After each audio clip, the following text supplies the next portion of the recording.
You can afford anything, but not everything. Every choice that you make is a trade-off against something else, and that doesn't just apply to your money. That applies to your time, your focus, your energy, your attention. Any limited resource that you need to manage. Saying yes to something implicitly means turning away all other opportunities, and that opens up two questions. First, what matters most? Second, how do you align your decision-making around that which matters most? Answering these two questions is a lifetime practice, and that's what this podcast is here to explore and facilitate. My name is Paula. I am the host of the Afford Anything podcast. Normally, we're a weekly show, but once a month on the first Friday of the month, we air a First Friday bonus episode. So welcome to the March 2022 First Friday bonus episode. Every other episode, we answer questions that come from you, the community, and my buddy, former financial planner Joe Saul-Sehy, joins me to answer these questions. What's up, Joe? It is such a joy to be back here with you doing this again. Although I showed up today, I look like I've been beaten up, Paul. Yeah, your eye is red and swollen. My cat, Cooper, loves to sleep on my pillow and or next to my pillow. Well, yesterday he slept on my pillow, and I've had this drainage issue lately, and I slept right where he slept afterwards, and now the right side of my face is a little swollen up, but nobody can hear that on the radio. So I'm just telling you that I'm kind of limping in, but the brain's still working, and we're going to get this done. Joe, you've got a face for radio. I totally do, especially today. Joe, give us some happy news about your life. I'm going on a 40-city tour to see everybody. Heck yeah. Yes. We've been working on that. We got some good news from Baltimore today. We have some good news in Boston. Working today also on Madison, Wisconsin, and Grand Rapids, Michigan. So tour dates are coming fast and furious. That's awesome. Look at you. You're going to 40 cities in some number of weeks, some number of months? The good news is because of COVID, we had to string. Well, I don't know if it's good news, bad news. Part of me is like, let's rip the Band-Aid off and do it and have fun and meet everybody and get back to mom's basement where I work. Mm-hmm. But because of all the holidays and things that happen in the spring, it's really a lot more spread out now. I think we reach Vegas because you got to end your tour in Vegas in mid-June now. So it's 3.5 months? Yeah, 3.5 months. Nice. So I can tell people that tomorrow we will be in San Francisco at South Pacific Brewing. And then the following day we'll be in San Diego with all those awesome San Diegoans. Is that what they are? San Diego. I think San Diegans. San Diego. Say hey to San Diegans. We're going to do that. We'll be at a place called Dirty Birds. And then we go to Project Barley in Los Angeles in 4 days. So stackingbenjamins.com/stacked. to come hang out. Then we have for Portland, Seattle, and then I go to Miami and Tampa and Atlanta before I fly home for my first break. Wow. Look at you. Yes. Crisscrossing the country. I know. Jet setter. Right. Well, speaking of jet setter, actually, there's no segue here. What I'm about to speak about has nothing to do with jet setters, but we have 3 really interesting but super diverse questions that come from our community today. One person asks about cryptocurrency. One person asks about investing in mobile homes or manufactured homes.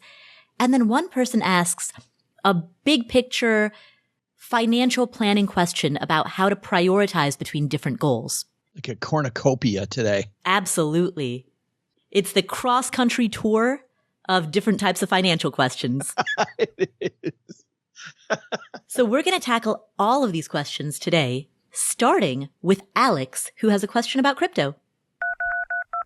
Hi, Paula. I am a huge fan of your podcast. This is my first time calling with questions related to investing in crypto and conducting due diligence when it comes to firms that offer investing opportunities related to this emerging technology. Now, this is coming from an elder millennial, the oldest millennial you can get. I'm an antique.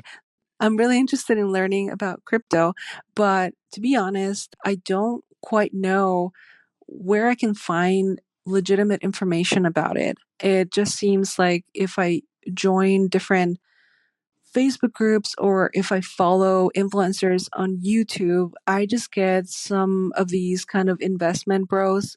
Sorry to say this, but they just seem like really into the hype.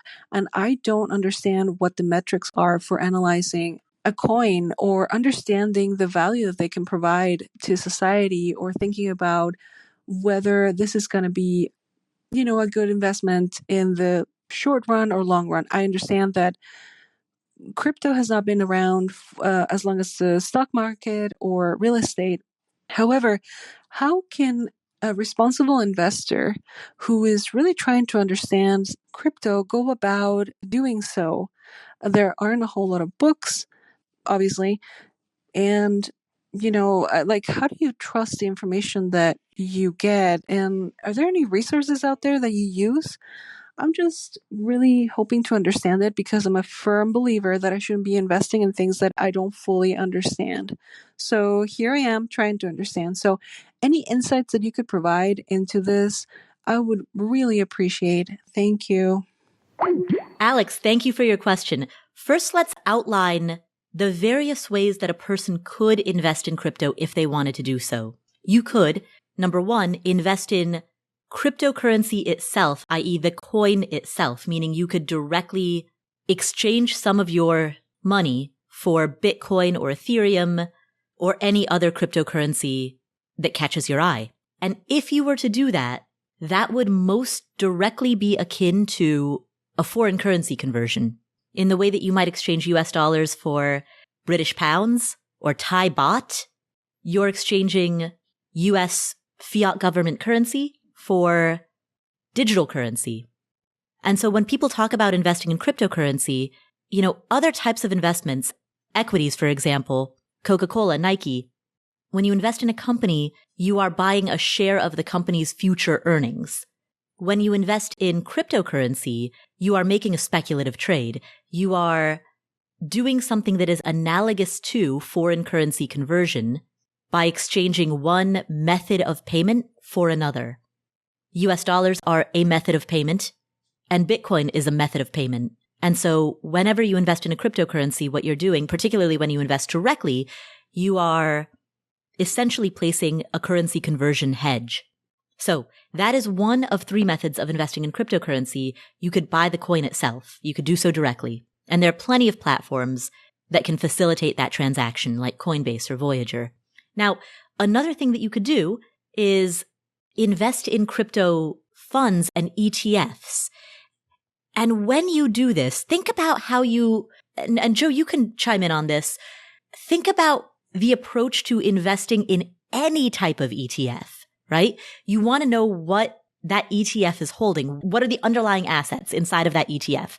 Look at, and I'm not recommending this specifically, I'm just using this as an educational example, ARKK, that is the ARK Innovation ETF. If you look at their top holdings, you'll see they've got Tesla, they've got Zoom, they've got Roku. They have a lot of large cap and mid cap equity companies inside of that ETF. They've got Spotify in there. I still don't like it though. I don't like the idea of an ETF for crypto. And I know it's available, and I'm glad you're bringing it up. Mm-hmm. I just really don't like it. Why is that? Number one, I think it's much more pseudo diversification. It isn't diversification in the same way. Like even even Kathy Wood's ETF that you're talking about, Paula, is going to really, a lot of those companies on your average day are going to go up and down at the same time because while they're in different markets, they have the same type of person that trades them, and they trade them for very similar reasons. So without a day that has news out of Facebook or Meta or out of Google, Alphabet or out of Apple or one of these other companies, without news happening in a specific industry or in a very specific with a specific company, they all kind of move in tandem. Well, crypto is that to the nth degree, but there's even a bigger problem, which is when it comes to the whole idea of crypto, and when Alex talks about learning about crypto, I want to learn about crypto, and I want to learn what it's really for. And all you're getting in an ETF is the volatility. You're not getting the true reason why you're using crypto at all. I feel like it takes this cool new technology and encases it in something that's much more archaic and not meant for it. I don't think an ETF is really meant for crypto. If you really dive into what crypto is, and that's what Alex wants, the ETF rips out the soul of crypto, and all you're getting is the volatility that you're trading on. And then I feel like you're like half the people on TikTok that are only trading crypto as a lottery scheme. Let's just get rich quick. It isn't that I want to learn about it or that I want to use the technology or understand it. I just think it's going to the moon. So that's why I'm not a fan. So what about this? What if instead of an ETF, Alex were to look at crypto trusts? So companies, for example, like Grayscale, have two different types of crypto trusts. They have single asset trusts where you can invest in a Bitcoin trust or an Ethereum trust or Solana or Stellar Lumens. You can invest in a trust that represents just one single asset, one single type of coin. Or if you prefer, you could choose to invest in a diversified trust, such as a DeFi fund or a digital large cap. I think still, unless you're going to have the opportunity to use this money, it isn't about crypto to me. It's not about diversification. I mean, okay, own a few different coins, but I'm not as in love with the idea of diversification with crypto. Because even at this point in the game with crypto, it still is so much the Wild West. And I really look at it now differently than I did 3 years ago, where I thought it was all the Wild West. And I certainly now, Paula, think there's two different levels of Wild West. I feel like some of the more established coins definitely have not a floor, but a general agreed consensus that they're going to be around. So you're not going to lose everything versus, 5 years ago, there were a bunch of people talking about the fact that, hey, don't go into Bitcoin because you could lose everything.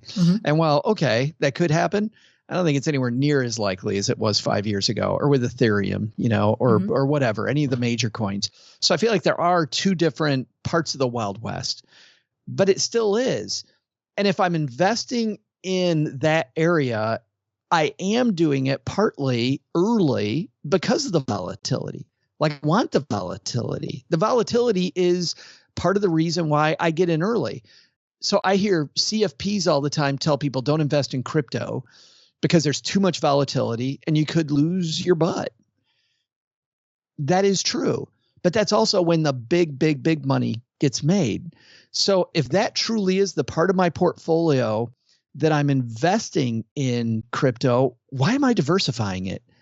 I mean, this particular part of my portfolio is not about diversification. My large cap's about diversification. I want the S&P 500. I want all, right? It's with VTSAX, with the total market index. I want all of it for the purpose of diversification. Is that really why I want crypto in my portfolio?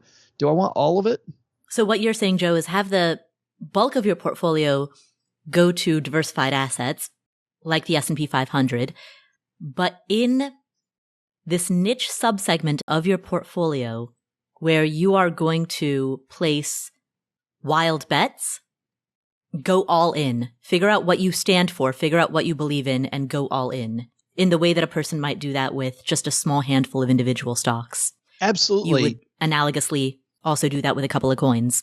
You and I had this conversation a few weeks ago, right, about strategic under diversification, about strategically taking a little piece of your portfolio, under diversifying. I think if Alex truly wants to learn about crypto, buy some crypto, start off really small, but buy the actual coins, buy them what they're for, not this diversified thing, so that I have this difference between what the coin's being used for and what I'm really trading. No, get in there and do it.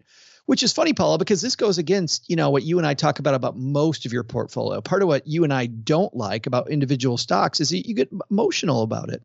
If I own a company, you and I were talking about an oil company that you own. I've got a big position in Microsoft in my Play account, not in my total net worth, but that's like my main thing. I get awfully emotional about my Microsoft stock.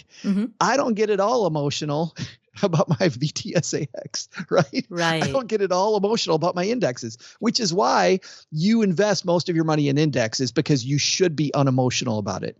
But I think when it comes to this part of your portfolio, going in there and feeling it, knowing what you're actually getting into, I think is going to be a big part of how Alex learns about how it all works. See, while I like the idea of strategic underdiversification, i.e. figure out which cryptocurrency or currencies you believe in and dedicate the wild section of your portfolio to that which you believe in, I do see the logic in particularly these single asset trusts because it allows you to have exposure to the crypto market without having to worry about the security risks that come with directly holding the currency. Like having a hot wallet. Exactly. And then you have to Yes. worry about cold storage and, you can just bypass all of that by virtue of either an ETF or a trust by going to one of these funds, essentially. Yeah, the upside is not trying to get the jump drive out of the trash. Right? Exactly. Which we've heard, how many times have we heard that story? Exactly. Yeah. The terms and conditions to any of these storage devices basically say like, hey, if you lose your password, may God have mercy on your soul, because there is no recovering that. Our mutual friend, Doc G at the Earn and Invest podcast, he tells a story about his son who was given some crypto, like, I think it was 6 years ago, Paula, which means at the time it was very little money. And now it's big money. And he doesn't know how to get to it. His son has no idea how to get to it. And at this point, Doc thinks that it might pay for a year of college. This little tiny bit or more. And they can't get to it. So yeah, on that side, but I don't know if I'm doing it with very little money for education, and I'm learning then about the difference between keeping my money in a hot wallet, but because then there's the other side of the hot wallet, which I find really interesting, which is the fact that in some of these places, you can make your money available in a hot wallet and get a monster interest rate on that just by holding it in that spot. So you are risking the fact that this is not FDIC insured. Right. In fact, the bigger insurance on this one is SIPC insurance, right? Which SIPC insurance is the government insuring your portfolio against your broker running off with your cash. This isn't even SIPC insured. Right. Your broker could run off with your cash and there is zero insurance to stop that. Or hackers could get in, right? Potentially. But then you look at the whole idea of the blockchain. Like, what is a hacker going to actually do with it? I mean, maybe. But the big thing is it learning that, I have friends that are getting 8% on their money just by sitting it in this place that they have learned about to trust. Can that money go away? Yeah, it can. But the more they know about how this stuff works, the better equipped they're going to be as the Wild West develops into, Okay, so what if the diversification came not from the selection of the currency itself, but rather from the ways in which that currency is held? So hypothetically, let's say that Alex does some research and decides that she really believes in Solana. What if her method of diversification is holding Solana directly or holding Stellar Lumens directly, but then also going into a single asset trust for additional exposure to that? Same investment, different routes to get there. Yeah, I really don't mind either one of those approaches, but I think that I guess it depends on what the goal is, Paula. If the goal truly is education and to know it, I think that knowing the cold storage hot pot, I also want to call it a hot pocket. You think that knowing how to secure your crypto is part of crypto education? I do. Because I think if you're truly going to get involved and you use it as a currency, then knowing how to store your currency, I think is part of the stuff. When I was a kid and I lost money because I was careless about it, when mom taught me the lesson about it, what was it? It was learn how to take care of your money. This is why we don't leave money in the living room, right? This is why we keep it in a bank account. This is why we're careful with our cash. So, Alex, to summarize what we've just talked about, if you do want to get involved in investing in cryptocurrency, and remember, an investment in cryptocurrency is different from an investment in equities or in companies insofar as it's speculative. The currency itself doesn't generate a stream of income, but you're hedging that the exchange rate between US dollars and a given currency will improve in the currency's favor over time. So if you do want to push into that arena, sure, you could get some exposure from an ETF or from a trust, but you can also skip all of that, go to a platform like Coinbase or Voyager, and buy the underlying currency itself, or specifically exchange your dollars for a different type of currency. There was a third point that I wanted to bring up, though, and that is that if you believe in the future of cryptocurrency, but you don't want to hedge on any one particular type of currency, you don't know which one is going to be the winner. You just believe in cryptocurrencies as a whole and in their growth and increased importance in our society as a whole. Another way to get exposure to this market is equity investing in companies that serve the crypto market, like Coinbase. Not that I'm recommending them. This is not an investment recommendation, but there are plenty of companies out there whose bread and butter is tied to the growth of digital currencies. And by investing in those companies, you gain exposure to the overall field without having to choose any particular type of currency. I think that is an exciting opportunity as well, because then, if you talk about education, I think investing in something like a Coinbase, you also get an education on how they work and how they're competitive or not competitive, which part of what Alex talked about was understanding the difference between these different places that you can make the exchange or hold your money. Investing in those places is neat. And I also think that historically, investing in the places that sell the pickaxes and shovels to the get-rich-quick crowd has paid handsomely. Right. And now the bad news is that what I just said, everybody else on earth that's trading stock thinks that. So the valuations on these companies are already through the roof. So I'm not saying that it's a safe bet to invest in a crypto-related company, because a lot of it is based on the future and on speculation, and that they will continue to have market share there. But that has been one way people have succeeded in the past. And as I'm talking, it makes me think of one of Michael Lewis's early books called Liar's Poker, which is a dated book, Paula, but it's still a fantastic read about Michael's time working for a company called Solomon Brothers on Wall Street, and about how he was an unsuccessful trader. And then he learned from successful traders to look at not the first domino, but the second domino, meaning maybe the valuation on Coinbase is high, but finding out who supplies Coinbase, who makes them able to operate, who does the plumbing for Coinbase to be able to do what they do, who do they rely on?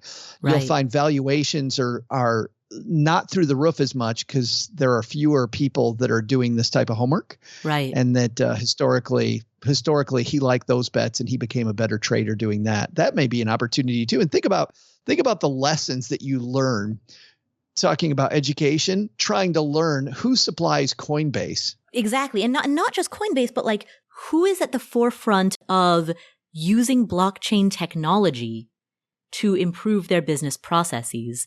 So you look at IBM, right? IBM blockchain has been a leader in creating blockchain solutions. Or you look at Square, that company Square, which just changed its name to Block, right? They're very much at the forefront, but they're a fintech firm. Even MasterCard has partnered with a blockchain technology company called R3 because they understand that they need to either innovate or become obsolete. I remember stories from a few years ago when JP Morgan was releasing things to their clients saying that blockchain was dangerous, while Jamie Dimon was taking their money and investing heavily in that area. Almost like utility companies telling you not to get into solar while they're building solar, which I know is not a fair analogy. And if you're in solar, I know they're two separate things. Right. But any company that is in the business of verification, you look at DocuSign. DocuSign's been at the forefront of using blockchain because they're DocuSign. They rely on gathering and protecting authorized signatures. That's their entire business model. And so if you zoom out of cryptocurrency and towards blockchain technology as a whole, these are some of the potential plays that a person could make that would give them exposure to both the companies and the underlying assets that may be at the forefront of the blockchain revolution. I have a podcast recommendation for Alex in this area, Paula. Mm-hmm. I enjoy listening to people geek out about whatever I'm interested in. And if I can find a podcast that's entertaining and I just get in the middle of a discussion, even though sometimes it might go into a little jargon, I find myself, if I'm entertained, I'll dive into the jargon with them.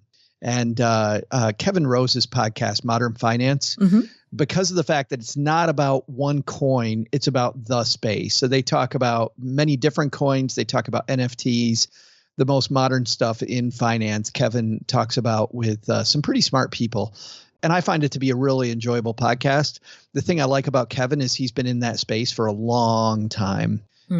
He's a guy who's been there and has seen a lot of stuff. He certainly is. Alex talks about finance bros and maybe not wanting some of that. What I do think about Kevin is he definitely is a fanboy of the space. Definitely the glass is half full in Kevin's eyes. So, but going in, knowing that, I like that podcast. So we'll recommend one podcast, one newsletter, and one YouTube channel. That way we've got something you can hear, something you can read, and something you can watch. So for the podcast, Kevin Rose, Modern Finance. For the newsletter, Anthony Pompliano publishes a daily newsletter. It's called the Pomp Letter. And that is a newsletter with daily updates that are at the forefront of what's happening in this space. So if you're looking for something that you can read, I would recommend the Pomp Letter as the daily newsletter. And then on YouTube, Crypto Casey is my favorite crypto YouTuber. We'll link to all of those in the show notes.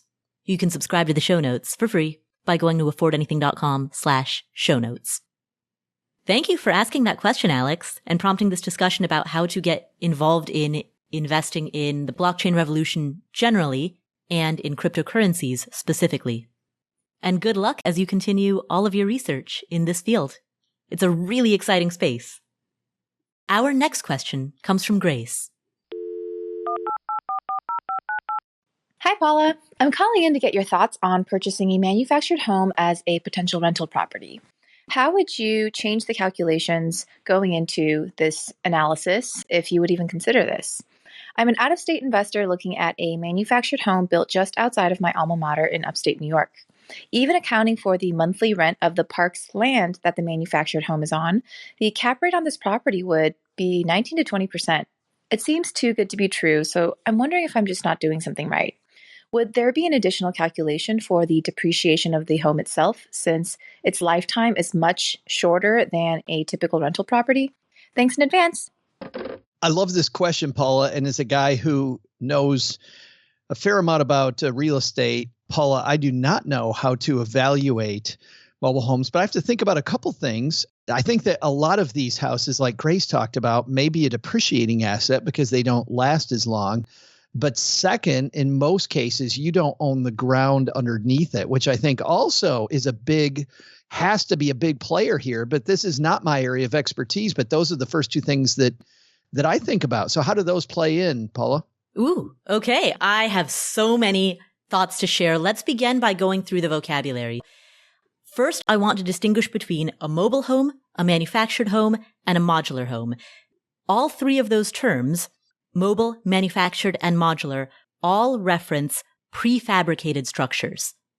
And this is in contrast to what's known as quote unquote a stick-built home, which is a non-prefabricated structure. However, they differ in some significant ways. Mobile homes refer to manufactured homes that were built prior to 1976. There were two important things that happened in the 1970s. In 1974, the National Mobile Home Construction and Safety Act was passed. And then 2 years later, in 1976, the Department of Housing and Urban Development, HUD, created a set of guidelines known as the HUD Manufactured Home Construction and Safety Standards, which is a set of federal standards for manufactured homes. And it governs everything from design and construction to body and frame requirements, thermal protection, plumbing, electrical, fire safety, energy efficiency.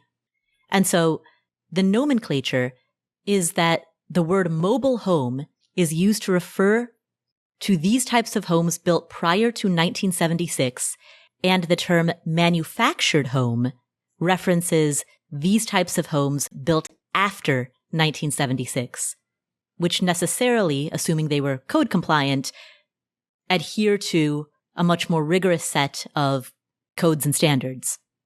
Now, there's a third option as well, and this is referred to as a modular home.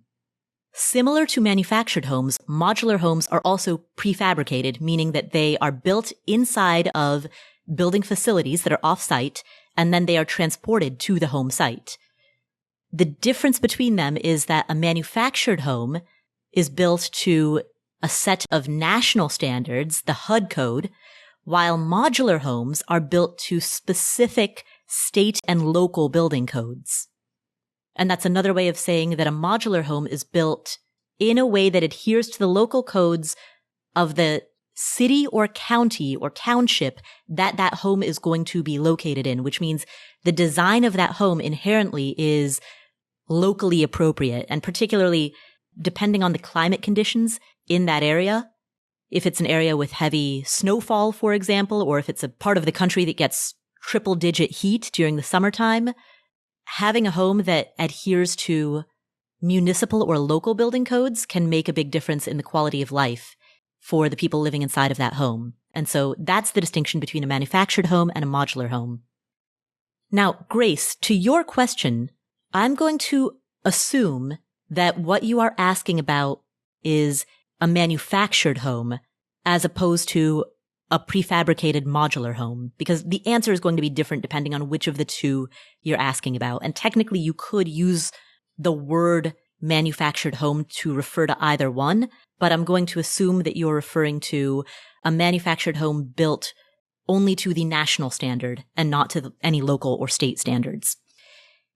To your question as to how do you run the calculations differently, first, bear in mind that for the sake of conversation, I'm just going to call it a mobile home. A mobile home is personal property, not real property. That's an important legal distinction and financing distinction. Personal property differs from real property in some significant ways. Imagine this. Imagine you go to Home Depot. All right, let's forget that we're talking about manufactured homes for a second. Joe, imagine that you go to Home Depot and you buy a pile of wood and some nails, right? And you carry all of these into your living room. And because that's what I do with the wood. Yeah, exactly. Carry it into your living room and just plop it down on the floor, and then you never touch it again. And then you go back to Home Depot or Lowe's and you buy a giant pile of bricks and a bag of cement, and you just plop this all down on the living room floor. But imagine that you don't actually do anything with it. You never use it to build a new patio. You never use it for any useful purpose. It's just a pile of stuff in the middle of your living room floor. And then you go to sell your house. That wood, those nails, those bricks, that bag of cement, those are all your personal property, right? But if you were to attach that personal property to your home, if you were to use the nails to attach the wood to your home, if you were to use the cement to attach the brick to your home, then it's no longer your personal property. Then it's part of that piece of real estate and it transfers with that piece of real estate. In my case, half of it would. The other half would be wasted? No, the other half would be part of the divorce. Because I couldn't have all that stuff in my living room for all that time. I don't think Cheryl would like it, but yes, I get it. So that's an example of how anytime there's a real estate transaction, there's a distinction between what's thought of as personal property and what's thought of as real property. And mobile homes are personal property. Now, among the many implications that carries, one particularly important implication is that makes it much harder to get financing for a mobile or manufactured home. In fact, often you may have to take out a personal property loan, which is also referred to as a chattel loan. While the good news is these homes are often cheaper, i.e. it has lower capital requirements for market entry, which is just a nerdy way of saying You'll be able to save up for it faster. You'll be able to pay for it faster. But I hope you're paying in cash, because if you're not, then the financing could be a lot more difficult. So that's the first thing that I would say. On top of that, Grace, to your question specifically, which is how do I assess it? Like, forget the financing. How do I just assess whether or not this is a viable investment? What kind of returns am I going to get? You're correct that it will depreciate faster. And that's for two reasons. Number one, the quality of construction between a manufactured home versus a stick-built home, that manufactured home will just fall apart faster. Number two, Joe, like you said, you don't own, in most cases, you don't own the underlying land. And when you look at a piece of real estate, when you're purchasing a single-family home, a stick-built single-family home, you are actually purchasing two things. You're purchasing the structure itself, and you are also purchasing the underlying land that that structure sits on. And so, Grace, to your question about depreciation, yes, it does depreciate faster. And also there is no underlying land to offset that depreciation in terms of what it means for your total balance sheet. Because oftentimes, if you own a stick-built home that's on a piece of land that you also own, then the structure depreciates, but the underlying land hopefully appreciates, and the two cancel each other out. And ideally, the value of that underlying land rises enough over time that it more than makes up for any depreciation in the structure itself. Now, Grace, you also mentioned the cap rate is a lot higher. Well, remember, cap rate doesn't take depreciation or equity gains into account. Cap rate is a measure of your net income stream after operating expenses are paid. And so the fact that there's no underlying land that's growing in value, that's not captured in the cap rate formula anyway. Depreciation is only indirectly captured in the cap rate formula insofar as it might have an impact on repairs, maintenance, major capital expenditures. But fundamentally, cap rate is a measure of the dividend payment that you're getting from this particular holding. It's not a measure of total return. So, are the cap rates higher? Yes. In many cases, absolutely. But is that offset by other, no pun intended, modulating factors, including lack of equity growth? Sure. The last thing that I'll say about this is that if you do choose to go the route of owning a manufactured home, other things that you'll want to be very cognizant about, ways that it differs from owning a stick-built home, relate to the fact that you, as the landlord, would pay rent to whomever owns that underlying land. So if this manufactured home is in a park, you as the landlord would pay rent to that park owner and would have to comply with those park rules. There may be certain challenges related to upkeep of communal areas. There may be additional challenges related to services or service disruption. And there may be additional risk related to severe weather events. So those are all things to keep in mind if you choose to go this route. On the other hand, though, a lot of manufactured homes are pretty recession-proof. You know, in a recession, people often want lower housing costs. And so there is an element of more consistent demand for these types of homes. And on top of that, there's often less buyer competition because you're not competing against the retail home buyer owner occupant pool of bidders, at least not in as major or as meaningful of a way as you would be if you were buying a stick-built home. So that reduced buyer competition, you know, that can get you an attractive entry price that would potentially be compelling enough to offset some of the specific disadvantages that come with investing in a manufactured home. In fact, I know that for some of these investors, Paula, investing in complete parks has become a great investment. Buying the land is also another way that people invest in this sector that has become, I think, to some people, super attractive lately. Right, exactly. Because then you get both the structure and the underlying land. Of course, it comes with its own set of challenges. Yeah. And in some cases, you just own all the land and somebody else owns the structure, and then you have the equivalent of an HOA, right? And some of the work that some entrepreneurs have done in this area, Paula, I mean, have you seen some of like the social things that people do there about what they've done with like landscaping and just some of these places are becoming flat out high. You talk about lower costs. Some of these places become flat out beautiful, high cost of living areas. Yeah, gorgeous with nice communal spaces, Yes. playgrounds. Crazy. Just beautiful areas. And that's exciting too.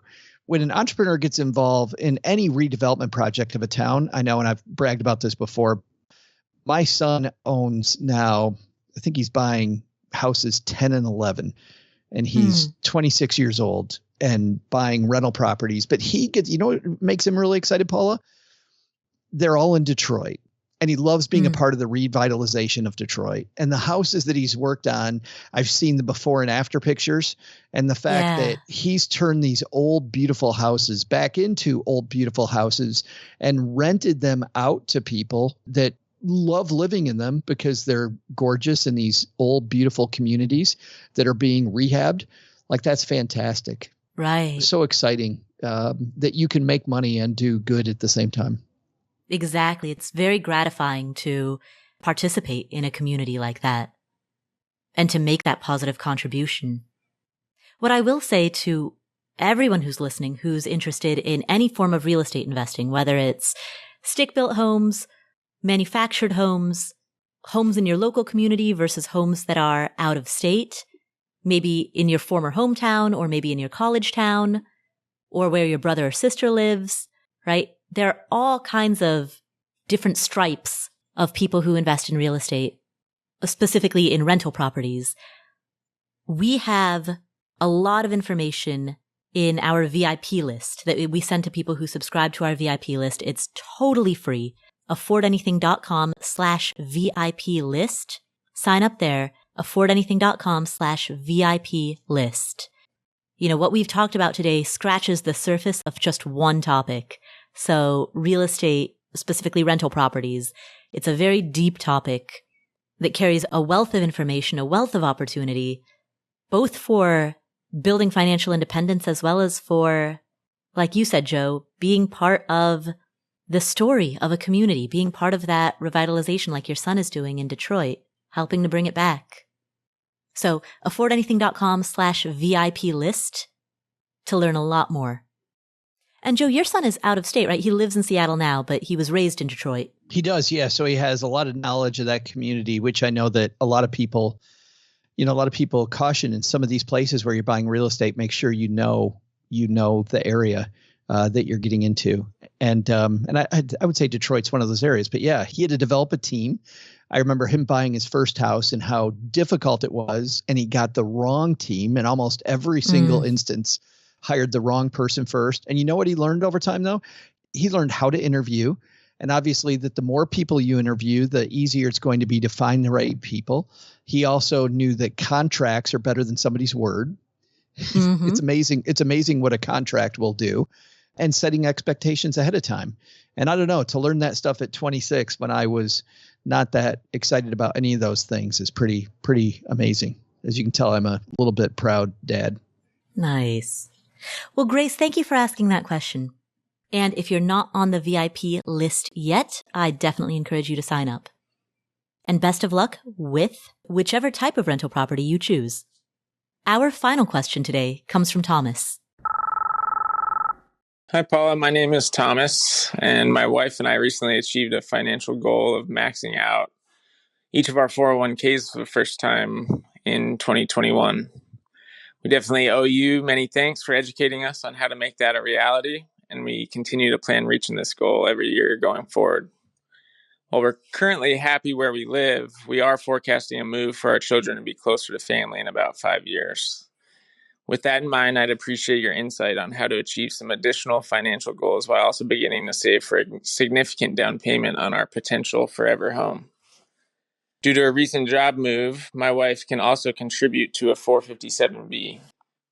While we're still learning about the 457B, we have set a goal to maximize these contributions as well for the tax advantages the plan offers, but are curious how a move in 5 years could impact those contributions.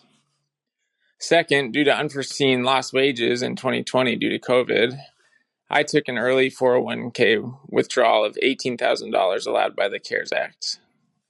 I now have up to 3 years to repay that distribution and gain some tax relief. Because I work in a unionized job, I know my salary should increase over this time as long as the industry I work in remains healthy.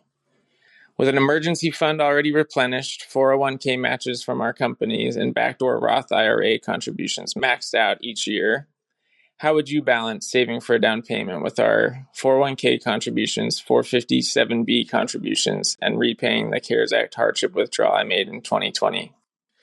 Thanks for all the time you've invested in this community. Look forward to hearing from you. Thomas, that's a fantastic question. I can see, Paula, why this seems, maybe to everybody listening and also probably to Thomas, that there's so many moving parts, that there really are a lot of parts. So what I like doing in this case, Thomas, is I like starting with the deadlines. And you've got a series of deadlines here. You've one that is imposed on you by the loan, right? That loan has to be repaid on time. Right. That's 3 years. Yeah, there's a definite timeline there, and that is a non-starter. So that's got to happen. Second thing is, you've said that your move is in 5 years. And if that is a concrete, immovable deadline, then there is a amount of money that you're going to need for your down payment at that time. So I think in this case, while I love the fact that you've been maxing out your 401ks with those specific deadlines, I think number one, that 401k loan has to be repaid because that is completely immovable. To some degree, you might be able to move your moving decision, might be able to change that. But assuming that you can't move that much, I think you just figure out how much money you need to save monthly for that. And then the thing that I would try to build a moat around, no matter what you do, and maybe it's changing your expenses to do this. And it already sounds like you've done that to be able to do the awesome stuff you've been doing so far. But then I think the third thing is to make sure you're saving at least to the match. Wherever you get a match, make sure you save that toward retirement. But beyond that, obviously, then I like looking at how much money do you actually need to put away into those funds to make sure that you preserve your retirement. But Paul, I think those first two things being that immovable, I think you just do the math. Just work it backwards and do those two, and then make sure you get the match, change expenses to do it. And it's not nearly as complicated, I think, as it initially seemed to me when I heard the question. Right, exactly. And like Thomas, the good news is, as you said, your emergency fund is totally replenished, so you're good there. And you're getting your 401k match from your company. You're maxing out your backdoor Roth IRA contributions. And so looking forward, you've got 4 savings goals that I can hear. You need to repay the CARES Act withdrawal. You need to save for a down payment on the home that you want to buy in 5 years. And then you want to make additional 401k and 457b contributions. And so, Joe, I agree with you. Starting by prioritizing the 2 out of those 4 goals that have shorter deadlines, right? The CARES Act withdrawal and the down payment on the home that he's going to buy in 5 years, like those have a 3-year deadline and a 5-year deadline respectively. So the priority needs to go there. With regard to how to manage that batch of funds that he's managing after the 401k matches are already made, after the emergency fund is already fully funded, which it is, right? Those foundational pieces are laid into place. So yeah, next step is prioritize the thing that happens in 3 years, prioritize the thing that happens in 5 years, and then whatever is left over can go to the 401k and the 457. But that being said, Joe, like you said, the second order question is, does he put everything that's left over into the 401k or 457, or is there leeway for some additional goal that he hasn't even mentioned? Well, we don't know. Yeah. Right. Yeah, exactly. Yeah. How much does he want to save for retirement? And is it possible that he may not even need to put the rest of it into the 401k and 457?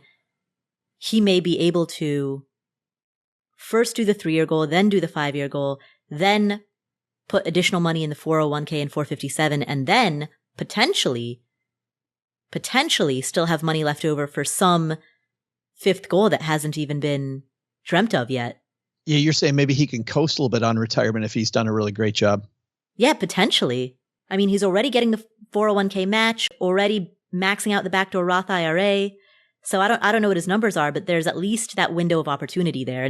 And more broadly, I think where I'm going with this is not to get into the mindset that every penny needs to go into a retirement account. There can definitely be a big temptation to do that because retirement accounts are tax advantaged, and who doesn't want to get that tax advantage? But there's also the question of, heck, how much do you need to save? And if you're over contributing to those buckets, would it make sense to do something else? Which I think we need to also delineate between the 457 and the 401k. I think all things being equal, I like the 401k better. And that has to do with bankruptcy protection, and that some 457s are not as protected as a 401k is against bankruptcy. The threat of that is not huge, but the fact that there is this little what if in the back of my mind, I would get the match on both of them, and then I would fill the 401k before the 457 if the fees inside the account are the same. Everything else is equal. Thomas, I noticed that you haven't mentioned anything about a 529 account or a Coverdell ESA account.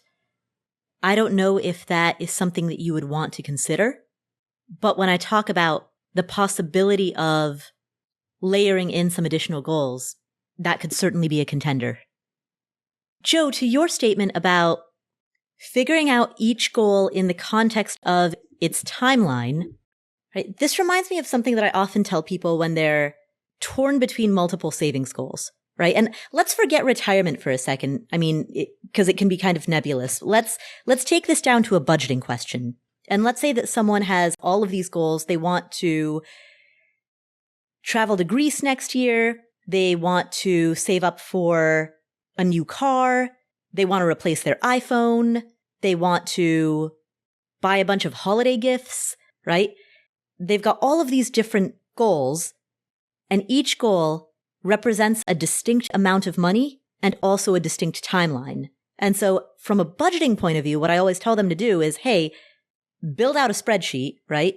Here's the goal. Here's the number of months until that goal. Here's what that goal is going to cost. And so here's how much I would have to save per month in order to be able to reach that goal. So you build out that spreadsheet, you figure out what you have to save per month in order to put enough money aside for that goal. And usually, like 9 times out of 10, when people go through this exercise, they find that the total amount that they need to save is way more than what they realistically ever could. And at that point, they have 2 options: either eliminate some of those goals or extend out the timeline. No, there's the third one. Make more so that you can save more? Yeah, find a new income stream. Which often, by the way, is the one that's, well, that one, Paula, is most overlooked. But it also is, in a lot of cases, your greatest opportunity. I think it's the most overlooked because it triggers in many people a fear of failure. If the conversation is purely around consumption, then there's no risk that you might not succeed at it. I mean, sure, you may not reach a certain monthly savings goal, but that's very different than trying to build a business and having it not work, or trying to start a side hustle and having it not work. They're 2 different one is like a personal goal that you just kind of fell short on, like setting a goal to run every day and you didn't make it on Wednesday, so you fell short on that personal goal. That doesn't carry that same fear of failure as, hey, I'm going to pour 100 hours into building out the side hustle with no sense of whether or not it might actually work. So I think that's the reason that the make more end of the equation tends to be glossed over. I mean, imagine the rejection if you go to your boss for a raise and the boss says no, which is the first thing that we all think of. I mean, that's the first thing that always entered my head was, well, what if the boss says no? And then I always realize I'm already at no. I'm at no right now without even asking. So the worst, when you take that and make it the worst thing that can happen to you, if I get where I'm already at. But then, of course, there are a lot of people, and studies show this is women more than men. They do not want to rock the boat. And they think that if they ask for a raise, they might not only not get a raise, but they might somehow turn that into being out of a job, which is also scary. But by the way, statistically, that happens far fewer times than we think it will in our heads. Statistics show that your boss wants to give you a raise, may not be the person that is in charge of giving you a raise, but you haven't asked yet. And when it comes to side hustles, Oh, that just sounds like more work. I think you said it well, Joe, and it might not be fear of failure. It might maybe fear of rejection. Sure. Because that fear of rejection could happen both in terms of asking for a raise as well as starting a side hustle. Starting a side hustle also triggers fear of rejection. Yeah. You build a product or service, nobody wants it, it's a rejection. There's no fear of rejection when it comes to trimming back your budget. Right. I'm not worried that DirecTV is not going to love me anymore. Verizon is not my pal. So that's a bit of an aside, but it's a discussion that I hope would benefit everyone who's listening when it comes to one of the core questions in personal finance, which is how do you prioritize among a long list of different savings goals, each of which carry a different dollar amount and have a different timetable? How do you set those priorities? And so hopefully we just shed some light on how to do it. Bam. Joe, I think we've done it again. We did. And you're right. A cornucopia of questions. Absolutely. Joe, I know you're currently at the beginning of your 40-city tour, but where can people find you? Besides San Francisco, San Diego. Not in the where in the world is Carmen San Diego sort of sense. Come see me. But we're still making Stacking Benjamins episodes as well. You can find Paula on our Friday episodes, but we publish every Monday, Wednesday, Friday at stackingbenjamins.com or wherever you're listening to us now. Your favorite podcast playing app. Only the best ones.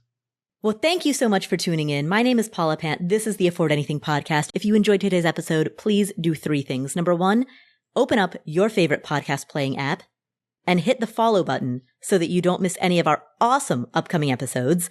Number 2, while you're there, please leave us a review. And number 3, share this episode with a friend, a family member, a colleague, an acquaintance, your cab driver, your Uber or Lyft driver. Share this episode with someone whom you love or like, or at least nominally tolerate. Someone who you think will be able to benefit from the stuff that we talk about around how to manage your money, your career, your income, your investments, your life. You can subscribe to the show notes at affordanything.com/show notes. And remember, if you are interested in investing in real estate, specifically rental properties, head to affordanything.com/VIP list to sign up for our VIP list, where you will get loads of great information about rental property investing. Totally free. Thanks so much for being part of the community, and I will catch you in the next episode.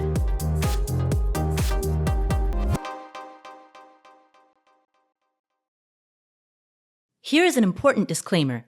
There's a distinction between financial media and financial advice. Financial media includes everything that you read on the internet, hear on a podcast, see on social media that relates to finance. All of this is financial media. That includes the Afford Anything podcast, this podcast, as well as everything Afford Anything produces. And financial media is not a regulated industry. There are no licensure requirements. There are no mandatory credentials. There's no oversight board or review board. The financial media, including this show, is fundamentally part of the media. And the media is never a substitute for professional advice. That means anytime you make a financial decision or a tax decision or a business decision, anytime you make any type of decision, you should be consulting with licensed credential experts, including but not limited to attorneys, tax professionals, certified financial planners, or certified financial advisors. Always, always, always consult with them before you make any decision. Never use anything in the financial media, and that includes this show, and that includes everything that I say and do. Never use the financial media as a substitute for actual professional advice. All right, there's your disclaimer. Have a great day.